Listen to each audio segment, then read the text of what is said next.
Bonjour à tous et bienvenue à Catch Club. On se retrouve pour les news de la semaine et aujourd'hui on va parler de Kenny Omega, de Sting, de Snoop Dogg, de WrestleMania 37 et à la fin de la vidéo je vais vous faire un petit résumé d'une interview récente de CM Punk. CM Punk qui était récemment invité au nouveau podcast de Renee Young. Donc on a beaucoup de sujets à aborder aujourd'hui, c'est parti pour les news. Bonjour. Mais qui êtes-vous?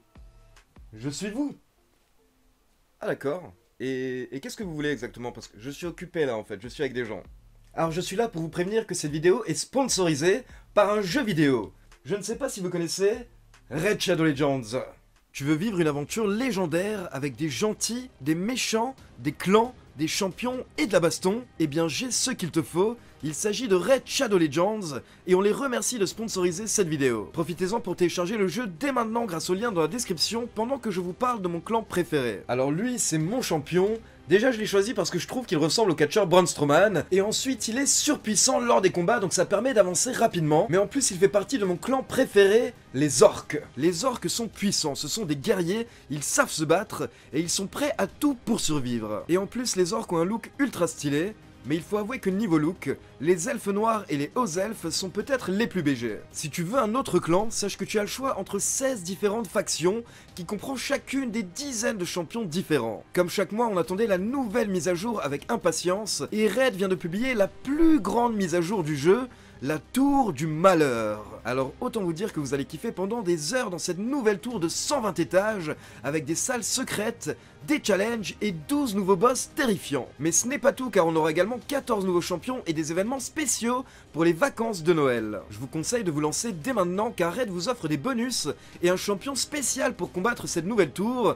Il s'agit de Rempart. Donc téléchargez le jeu dès maintenant via les liens dans la description pour obtenir un champion gratuit, un boost XP, 50 gemmes, des énergies pleines et même un éclat antique pour les nouveaux joueurs. Attention, ces récompenses ne sont disponibles que pour 30 jours, et je vous rappelle que le jeu est disponible sur smartphone, mais également sur PC, donc tout le monde peut en profiter. Allez, cette fois-ci, c'est parti pour les news. On va commencer avec quelques brèves dont j'ai déjà parlé cette semaine, puis on enchaîne avec les news, et on termine avec le petit résumé de l'interview de CM Punk. Donc d'abord, pour ceux qui ont vu la dernière vidéo news, je vous avais expliqué que Steve Cutler et Wesley Blake sont de retour du côté de SmackDown. Par contre, le troisième membre des Forgotten Sons, Jackson Ryker, n'est pas de retour, et d'après le journaliste Dave Meltzer, il risquait même de se faire licencier. Mais au final, apparemment, le journaliste Dave Meltzer était mal informé, car lundi dernier, juste avant Raw, nous avions les enregistrements de Main Event, et Jackson Ryker a fait son retour aux côtés de Elias. Apparemment, c'était l'occasion pour la fédération de tester ce duo, et voir si Jackson Ryker et Elias vont bien ensemble. À côté de ça, lundi dernier, nous avons également appris que Becky Lynch et Seth Rollins sont devenus parents.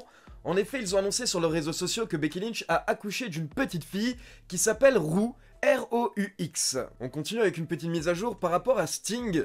Comme vous le savez, Sting a signé du côté de la AEW un contrat de plusieurs années à temps plein. Et à la base, les médias américains disaient que Sting ne catcherait pas du côté de la AEW, mais depuis les choses ont changé. En effet, maintenant nous avons plusieurs médias américains qui précisent que Sting pourrait catcher à la AEW, d'abord parce que sa nuque va mieux apparemment, et deuxièmement parce que la fédération fera tout pour essayer de protéger Sting au maximum. Et pour le protéger, il y aurait 3 choix possibles. D'abord, Sting pourrait uniquement participer à des matchs par équipe, afin de ne pas trop avoir à catcher lors des matchs. Deuxièmement, Sting pourrait uniquement catcher dans des matchs à stipulation, afin d'utiliser des objets, des cascades et tout ce qui est possible, afin de protéger Sting au maximum. Et enfin, le troisième choix serait d'avoir Sting dans des matchs cinématiques ou cinématographiques, comme le Boneyard match entre The Undertaker et AJ Styles lors de WrestleMania cette année. Les médias américains précisent également que même si Sting se met à catcher un jour, bien entendu on ne le verra pas catcher chaque semaine ou chaque mois, ça restera très exceptionnel. On continue avec une mise à jour sur l'alliance AEW Impact Wrestling. Pour info, cette semaine, Kenny Omega est apparu 2 fois à Impact Wrestling, et ce n'est pas terminé, car apparemment la AEW va continuer son alliance avec Impact, et d'ici quelques semaines, Kenny Omega pourrait même catcher à Impact Wrestling, et l'objectif à long terme serait d'avoir un match entre le champion AEW Kenny Omega et le champion Impact Wrestling Rich Swann. Depuis quelques jours, Kenny Omega nous a également parlé du fait d'être un collectionneur. Pour info, actuellement, il a 2 titres. Il est champion du monde AEW et méga champion de la AAA, une fédération mexicaine. Eh bien, il se pourrait que Kenny Omega cherche à obtenir des ceintures dans d'autres fédérations afin de devenir le collectionneur de ceintures, une gimmick qui a déjà été faite auparavant, le plus récent étant Austin Harris par exemple, mais là on pourrait avoir une version de Kenny Omega qui serait champion à la AEW à la AAA, potentiellement à Impact Wrestling, et qui sait peut-être même un jour à la New Japan, on ne sait jamais. Donc ce sera très intéressant de suivre le parcours de Kenny Omega lors des prochains mois, car comme le dit Don Callis, en fait maintenant il souhaite écrire l'histoire, il souhaite faire des choses dont on se souviendra pour toujours. On continue maintenant avec des infos qui sont tombées cette semaine, qui sont toutes fraîches, et on commence avec une nouvelle branche de NXT qui pourrait ouvrir en 2021. En effet, selon le média Pause Wrestling, la WWE est en train de préparer une branche NXT India, donc NXT en Inde, qui devrait démarrer début 2021, normalement dès le mois de janvier. Donc bien entendu, le show sera diffusé en Inde, mais il devrait également être diffusé sur le WWE Network, et d'après les rumeurs, lors des premiers épisodes, on devrait avoir un tournoi avec 8 catcheurs, et le vainqueur de ce tournoi pourrait devenir le champion NXT Inde. Alors pour info, il faut savoir que j'ai de lointaines origines indiennes, je joue d'un instrument indien qui s'appelle le tabla, j'écoute de la musique indienne, je regarde les films de Bollywood. Donc si jamais la WWE a besoin d'un Michael Cole pour l'Inde, vous savez qui chercher. On continue avec Vince McMahon, pas content. En effet, cette semaine, nous avons appris que Vince McMahon aurait pété un câble en coulisses par rapport au niveau de certains heavyweights de la fédération, donc certains des catcheurs poids lourds, certains des monstres de la fédération. Donc derrière, les officiels ont décidé de renvoyer plusieurs heavyweights au Performance Center afin de s'entraîner 2 fois par semaine. Donc les catcheurs qui s'entraînent à nouveau au Performance Center sont Keith Lee, Otis, Omos, Dabba-Kato et Mace. Tous ces catcheurs poids lourds ont 2 cours à suivre chaque semaine, et ces cours sont donnés par l'officiel Adam Pearce et le catcheur Drew Gulak. Et apparemment en coulisses, beaucoup de personnes étaient étonnées que Keith Lee fasse partie de ce groupe de catcheurs, car Keith Lee est censé être l'un des meilleurs workers de la fédération, c'est quelqu'un qui se débrouille très bien dans le ring. On continue maintenant toujours avec Vince McMahon qui est pas content, partie 2, et cette fois-ci Vince n'est pas content à cause de Snoop Dogg. En effet, pour ceux qui ne sont pas au courant, la AEW a annoncé que Snoop Dogg sera l'invité spécial d'un épisode de AEW Dynamite le 6 janvier 2021. Et la raison principale pour laquelle Snoop Dogg sera là, c'est que Snoop Dogg fait partie d'une émission où il est jury et où Cody Rhodes fait également partie du jury. Cette émission est diffusée sur le même groupe qui diffuse AEW Dynamite, donc en fait c'est la chaîne qui a demandé à Snoop Dogg de venir faire de la promo lors de AEW Dynamite. Mais comme vous pouvez l'imaginer, la WWE n'a pas du tout apprécié, car bien entendu Snoop Dogg a déjà travaillé plusieurs fois au sein de la fédération, il est apparu lors de plusieurs shows, c'est le cousin de Sasha Banks, et il vient même de sortir une ligne de vêtements avec The Undertaker sur le WWE Shop. J'allais même oublier de préciser que c'est un WWE Hall of Famer. Donc Snoop Dogg paraît être très proche de la WWE à la base, mais comme je vous l'ai expliqué, s'il apparaît à la WWE, ce n'est pas contre la WWE, c'est simplement pour promouvoir une émission télé. On passe maintenant aux rumeurs concernant WrestleMania 37, et attention, je vous précise tout de suite, ce n'est pas clair. D'abord, cette semaine, il faut savoir que nous avons eu le droit à un tweet du compte WrestleVote. WrestleVote, c'est quelqu'un qui nous sort des scoops toute l'année, et il ne se trompe quasiment jamais, ce qui veut dire que clairement WrestleVote a des sources au sein de la WWE. Et bien cette semaine, WrestleVote a posté un tweet en disant qu'actuellement les officiels étudient 3 matchs pour WrestleMania 37, mais attention, ces matchs ne sont pas validés, ce sont juste les matchs dont parlent le plus les officiels actuellement. Et donc les 3 matchs sont Edge contre Randy Orton, Goldberg contre Roman Reigns, et Drew McIntyre contre Brock Lesnar contre Keith Lee. Donc selon WrestleVote, actuellement les officiels de la WWE souhaiteraient organiser ces 3 matchs, mais comme je vous l'ai dit, pour le moment rien n'est validé et tout peut changer, et justement à côté de ça on a des rumeurs contradictoires qui viennent du média Wrestling Observer. Car de son côté, le média Wrestling Observer nous dit que concernant Roman Reigns, la WWE souhaiterait toujours qu'il affronte The Rock à WrestleMania 37. Mais si ce n'est pas possible, à ce moment-là, Roman Reigns pourrait affronter soit Daniel Bryan, soit Drew McIntyre. Puis quelques jours plus tard, Wrestling Observer nous a donné une autre info. Cette fois-ci, ils nous ont annoncé que The Rock aurait bien accepté d'affronter Roman Reigns à WrestleMania, sauf que ce ne sera pas en 2021, mais en 2022 à WrestleMania 38. Donc comme je vous l'ai dit, pour le moment tout ça ce sont des rumeurs, mais je trouve que c'est intéressant d'en parler, comme ça on verra au final quel média avait raison, quel média disait la vérité. Et donc apparemment on devrait bien avoir The Rock contre Roman Reigns, sauf que ce ne sera pas l'année prochaine mais l'année d'après, et les médias américains expliquent la situation en disant que The Rock aurait un emploi du temps chargé en 2021, et à côté de ça, la WWE ne souhaite pas que The Rock fasse son retour dans un stade qui serait seulement à moitié rempli, car on ne sait toujours pas si la WWE aura le droit d'avoir un stade rempli à 100% d'ici le mois d'avril. Ça dépend bien entendu de la pandémie et si la situation va se calmer. Et on termine avec un résumé très rapide de l'interview de CM Punk lors du podcast de Renee Young. Donc là, je vais revenir uniquement sur 3-4 faits marquants, notamment CM Punk qui a encore une fois parlé d'un retour.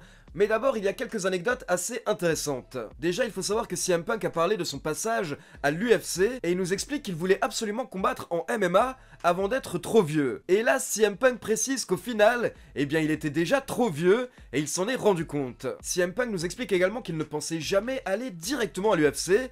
Il pensait avoir un parcours normal de combattant, c'est-à-dire s'entraîner puis commencer dans les ligues amateurs et essayer de monter petit à petit. Mais le fait est que dès qu'il a été viré par la WWE, il a reçu un coup de fil du patron de l'UFC, Dana White, qui lui a proposé un gros contrat, car bien entendu, Dana White a compris que CM Punk allait amener des téléspectateurs, CM Punk allait vendre des pay-per-view. Ensuite, petite anecdote par rapport à CM Punk en tant que commentateur. Comme vous le savez, de temps en temps, CM Punk se retrouvait aux commentaires des shows de la WWE, et pour ceux qui ne sont pas au courant, il faut savoir que les commentateurs américains ont un casque dans lequel Vince McMahon leur donne des informations et des ordres durant tout le show. Jim Ross a déjà expliqué que c'est très compliqué de commenter avec Vince McMahon qui vous gueule dans les oreilles pendant 2 à 3 heures chaque semaine. Et bien CM Punk nous raconte que lors d'une de ses premières expériences en tant que commentateur, d'un coup, il a Vince McMahon qui a gueulé dans ses oreilles. C'est la première fois qu'il vivait cette situation, donc CM Punk se retourne vers Jerry Lawler et il lui demande de lui indiquer sur la table quel est le bouton qui contrôle la voix de Vince McMahon,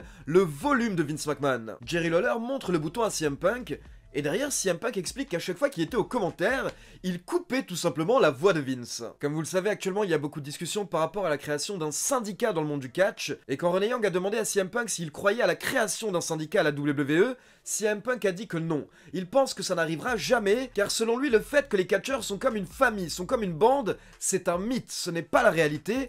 Au final, c'est vraiment chacun pour soi, et si un catcheur a l'occasion de poignarder quelqu'un pour avancer et faire plus d'argent, alors il n'hésitera pas à le faire. Donc CM Punk ne pense absolument pas que les catcheurs réussiront à s'unir afin de défendre leurs intérêts tous ensemble face à la WWE et pouvoir mieux négocier. CM Punk a également parlé du fait que les catcheurs n'ont plus le droit d'avoir des partenariats extérieurs à la WWE, en disant qu'il ne comprend pas pourquoi est-ce que Zelina Vega est viré pour une chaîne Twitch, alors que par exemple pendant ce temps Xavier Woods a reçu un poste en tant que présentateur sur la chaîne télé G4. CM Punk demande quelle est la logique dans l'affaire. Et enfin, Renee Young a demandé à CM Punk qu'est-ce qu'il faut pour qu'il effectue son retour dans les rings. Et CM Punk a été très honnête, il a dit qu'il y a 2 facteurs qui peuvent jouer sur son retour. D'abord, peu importe la fédération, il faut qu'on lui propose une idée vraiment intéressante. CM Punk ne souhaite pas faire son retour pour une storyline à 2 balles, il veut qu'on vienne vers lui avec une très grosse storyline passionnante. Et à côté de ça, bien entendu, CM Punk a précisé qu'il faudra énormément d'argent. Si jamais une fédération veut le revoir catcher, à ce moment-là, il faut tout simplement un gros chèque. Mais tout de suite, CM Punk s'est repris en disant qu'au final, ce n'est même pas tellement une question d'argent, mais plutôt une question d'opportunité et de passion. Et par rapport à ça, il nous explique que si là, il devait faire un retour, eh bien il choisirait sûrement plutôt la AEW que la WWE, simplement parce qu'il y a beaucoup plus de catcheurs qu'il n'a pas affronté à la AEW qu'à la WWE. Et bien entendu, CM Punk mentionne notamment Kenny Omega et les Young Bucks. Et concernant la WWE, CM Punk précise qu'avant de parler retour, il y a plusieurs affaires à régler par rapport à tous les problèmes passés qu'il a eu avec la fédération. Donc comme vous le voyez, CM Punk n'est plus fermé à parler d'un retour, il en a ouvertement parlé avec Renee Young, en disant que c'est une question de storyline et une question d'argent, et je tiens à préciser que ce n'est pas la première fois que CM Punk dit ça. CM Punk avait déjà parlé d'un retour lors d'une grande interview à Starrcast il y a quelques mois. Et lors de son interview précédente, CM Punk avait précisé qu'il n'était pas contre un retour dans le monde du catch, que ce soit à la AEW ou à la WWE. Et au cas où vous aviez raté l'info à l'époque, il faut savoir que Triple H avait même répondu à CM Punk en disant que la porte n'est pas fermée et qu'il ne faut jamais dire jamais à la WWE. Donc sachant que CM Punk est ouvert par rapport à un retour et que Triple H a dit que la porte n'est pas fermée, au bout d'un moment on se demande mais quel est le problème, qu'est-ce qui bloque? Peut-être que c'est le fait qu'il n'y a pas de public actuellement, ou alors c'est peut-être Vince McMahon qui bloque le deal, car cette année, début 2020, certains médias américains avaient dit qu'apparemment Vince McMahon ne souhaiterait pas entendre parler de CM Punk. Donc on verra comment la situation évolue en 2021. Donc voilà, c'est tout pour les news de la semaine. Maintenant, comme d'habitude, c'est à vous, n'hésitez pas à me laisser vos avis dans les commentaires. J'ai 2 questions pour vous cette semaine. D'abord, si jamais CM Punk effectue un retour dans le monde du catch, est-ce que vous souhaitez que ce soit à la WWE ou est-ce que vous préféreriez que ce soit à la AEW? Et ma deuxième question concerne le chef tribal. Si vous pouviez choisir un adversaire pour Roman Reigns à WrestleMania 37, qui choisiriez-vous? Donc laissez-moi vos réponses dans les commentaires. Et bien entendu, n'oubliez pas de liker la vidéo, de vous abonner à la chaîne et de cliquer sur la petite cloche pour être informé de la sortie des prochaines vidéos. Ciao tout le monde!